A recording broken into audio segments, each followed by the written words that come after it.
Now, I'm sure we've all heard about these things in the news over the course of the last year or so. Stock market declines, company layoffs, interest rate hikes to fight inflation. And these things have led many of us to wonder, is there a recession on the way? Well, that remains to be seen, but a number of economists do seem to believe that the conditions are ripe for a recession at some point in 2023. Now, either way, it is best to be prepared in case it does happen. So in this episode, we're going to define a recession as well as illustrate 6 ways that you, as a federal employee, can best recession-proof your finances.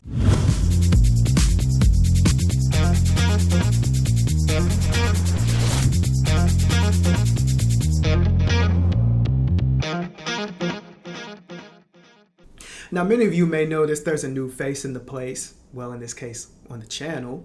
But don't worry, Ed Smith hasn't gone anywhere. But for those of you who don't know me, I'm William Thompson. I'm a financial planner with Fowler Wealth Partners. So let's jump into it. What is a recession? A recession is technically defined as 2 consecutive quarters of GDP decline. Now, in mid-2022, we actually did meet the technical definition of a recession. However, in quarter 3, there was positive GDP growth. Now, some might still say, well, I think we're in a recession. However, I'll let you debate that amongst yourselves. Maybe you want to drop a comment. What do you think? Are we in a recession? Now, with that said, let's talk about how you can best recession-proof your finances. The first, I would say, is to review your emergency savings. Now, the general rule amongst the finance world is to have at least 3 to 6 months of living expenses saved up. Now, that's 3 months if you are on a single income, 6 months if your household is on a dual income, such as for married couples who are both working. Now, why this much? Well, for one, during times of recession, the threat of job loss does increase. Now, for those of you who are federal employees, a reduction in force is not necessarily a frequent occurrence, but perhaps you have a spouse who is not a federal employee, and they may be subject to a layoff.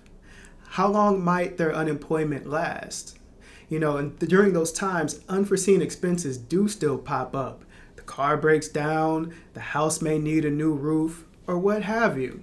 And so it's better to be prepared for when these things happen. And so having robust savings will decrease the reliance upon those credit cards. So let's talk about the second way in which you can recession-proof your finances. That would be to address your debt situation. Now, depending upon the inflation numbers, more interest rate hikes could be on the way to try to bring inflation down to the Fed's desired rate of 2%. Now, as interest rates increase, the cost of borrowing increases, making it more expensive to carry credit card debt. Also, you will want to try to review and improve your credit score, as if you had to borrow for a home or a new car, you will want to make it as less expensive as possible. Now, I want to talk about federal employees who currently have student loan debt. So right now, the student loan forgiveness plan that President Biden had signed last year of $10,000, $20,000 for those of you with Pell Grants, is currently being held up in court. And so we're awaiting the Supreme Court's final decision. Now, until then, the student loan payment pause is in effect until the sooner of 60 days after June 30th, or when the Supreme Court makes its final ruling. Now, also, you would still want to take advantage of the Public Service Loan Forgiveness Program if and when you do have to resume making student loan payments. And with the PSLF, your federal student loans are forgiven after making 120 consecutive payments. So what's the third way in which we can recession-proof our finances? Well, this one might be my personal favorite, and that's to consider an additional stream of income as well as sharpen your job skills. Now, perhaps you have a talent or a hobby or a skill that you're able to monetize. Well, according to a Self.Inc. article, 45% of working Americans currently have a side hustle. I, for one, have been a part of that 45% for quite a long time.